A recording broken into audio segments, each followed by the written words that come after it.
Hi guys, j'espère que vous allez bien. Moi c'est Fatou Daniel. C'est la première fois que tu tombes sur mon compte, tu t'abonnes, tu actives la cloche de notification, tu partages cette vidéo et tu me laisses un petit cœur en commentaire. L'éducation sexuelle en Afrique, on en parle? Est-ce qu'on en parle? Pourtant c'est quelque chose de très important en fait. Vous, les parents, moi je parle principalement de l'Afrique. Apprenez à copier chez les autres ce qui est bien en fait. Copiez chez les autres ce qui est bien. Laissez ce qui n'est pas bien, mais prenez ce qui est bien. La partie éducation sexuelle, franchement en Afrique, c'est un vrai fiasco. C'est un vrai fiasco. Genre, c'est trop quelque chose de tabou en fait. Genre, on n'en parle pas, mais pourtant, plus on évolue, plus la jeunesse va à la dérive. Parce que moi, je pense qu'il y a un véritable problème de repère, il y a un véritable problème d'éducation à ce niveau-là en fait. Bon, vous mettez vos enfants à l'école, vous les apprenez à faire la cuisine pour les filles, vous les apprenez à se tenir, vous les apprenez à se vêtir et tout le reste. Mais bon, l'éducation sexuelle, vous laissez ça à qui? Vous laissez à qui la responsabilité d'éduquer vos enfants sexuellement? Mais quand vous ne le faites pas dans vos maisons, sachez qu'ils vont apprendre ça dehors, dans la rue. Et ce que la rue va donner comme éducation à vos enfants concernant la sexualité n'est pas forcément la meilleure des éducations. N'est pas forcément la meilleure des éducations. Voilà pourquoi on se rend compte que plus on évolue, plus il y a trop de... En fait, le monde, la jeunesse va trop à la dérive. La jeunesse va trop à la dérive. On se rend compte qu'il y a un véritable problème. Il y a un véritable problème. Que les parents prennent ce cas de figure au sérieux en fait. Que les parents prennent ce cas de figure là au sérieux. C'est pas normal que toi ta fille elle a déjà atteint l'âge de comment dirais-je, ta fille a déjà atteint l'âge de la puberté, elle ne sait pas calculer son cycle, elle va l'apprendre ça à l'école, soit avec ses petites copines, ou à défaut de ça, quand elle va faire le cours de SVT en quatrième, là elle va apprendre ce genre de choses. Toi la mère, c'est quoi ton rôle dans cette histoire? En fait, les parents en Afrique, c'est juste te dire, oh non, ne suis pas les garçons et tout, tu es déjà grande, faut pas... C'est juste ça seulement. Mais franchement, en fait, expliquez bien les choses. Quand une fille ou un garçon, en fait, quand vos enfants commencent déjà à atteindre l'âge de la puberté, qui commencent à avoir des changements morphologiques sur leur corps là, c'est à vous de les expliquer. C'est à vous de les expliquer. Vous laissez cette responsabilité à qui? Vous laissez cette responsabilité à qui?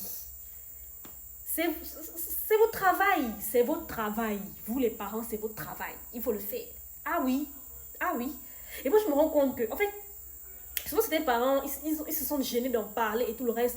Pour certains, c'est parce que, en fait, la relation, elle est tellement étroite. La relation parent-enfant est tellement étroite dans la majorité des foyers en Afrique que voir un parent, on discuter avec, c'est chaud en fait.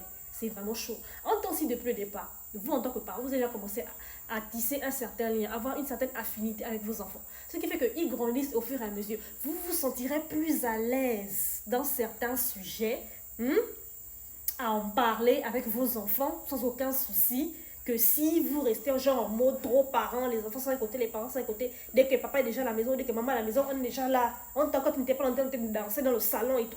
Bref, ayez de l'affinité avec vos enfants, c'est important, ça vous permet d'être plus à l'aise dans certains sujets avec vos enfants et ne pas voir ce sujet-là comme si c'était quelque chose de trop tabou en fait.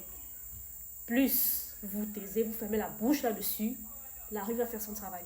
Et ce que la rue apprend, là, on voit les résultats. Plus on évolue, plus il y a tellement de vices.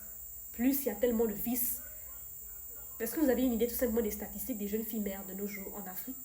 Les jeunes filles mères, vous avez une idée des statistiques. C'est-à-dire que plus les années s'accroissent, plus les chiffres s'accroissent également en fait. Ce qui montre qu'il y a un certain problème. En fait, il y a un véritable problème de repère. Il y a un véritable problème d'éducation à ce niveau-là. Il y a un véritable problème de valeur à ce niveau-là. Il ne suffit pas seulement de dire à ta fille, quand elle a déjà atteint l'âge de la puberté, oh non, quand tu pars à l'école, ne suis pas les garçons. Oh non, ne touche pas les garçons, ne ceci, ne cela. Il ne suffit pas juste de dire ça en fait. L'éducation sexuelle, c'est bien plus que ça. Et pour certains parents, c'est quand l'enfant a déjà 18 ans, 19 ans, qui commencent déjà qu'ils veulent parler. You guys, vous-même, vous allez vous sentir mal à l'aise en fait. Vous-même, vous allez vous sentir mal à l'aise.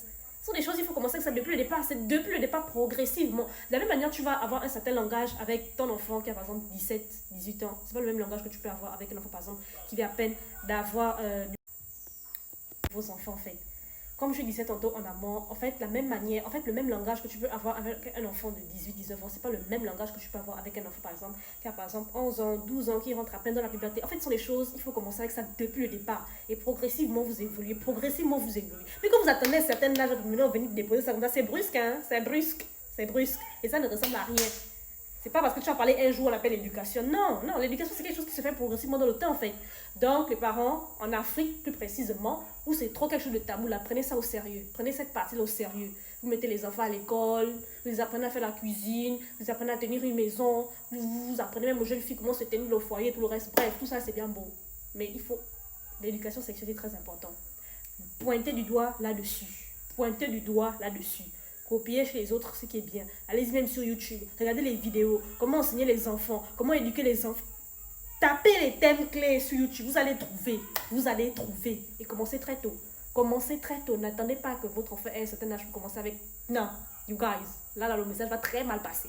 Le message va très mal passer. Et la question de l'affinité, c'est très important parce que lorsqu'il y a une certaine affinité entre le parent et l'enfant, du moins, par exemple, si par exemple votre petit garçon, il allait à l'école, du moins, il va à l'école et il est amoureux là-bas d'une fille, il ne va pas trop se sentir gêné de venir en parler à sa mère, en fait, de venir se confier à cette dernière. Et c'est pareil pour la fille. Si par exemple la fille, genre, il y a un petit criquet là-bas qui m'a envoyé une lettre à l'école et tout, elle ne va pas se gêner de venir, maman, voilà, à l'école là-bas, il y a un garçon qui m'a envoyé une lettre et tout, voilà, regarde, maman, regarde ce qu'il dit et tout et tout. Genre, et maintenant, toi, petit à petit, doucement, doucement, tu conseilles, tu parles et tout, doucement. Parce que les mamans africaines, c'est toujours la violence. Aïe.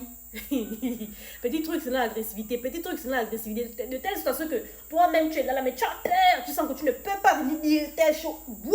Tu vas commencer où? Venir dire ça à ta mère. Tu commences où? Tu commences où? Mais allez-y un tout petit peu voir chez le candidat d'à côté là-bas quelque part. Allez-y un tout petit peu voir comment ça se passe. En fait, ils en parlent. En fait, ils sont tellement flex sur le sujet que ça passe crème en fait. Ça passe crème. Parents africains, nos mamans africains, nos papas africains, bref, en tout cas, les familles là, pointez du doigt là-dessus. Pointez du doigt là-dessus. Un bon futur citoyen, c'est une personne qui a reçu une bonne éducation.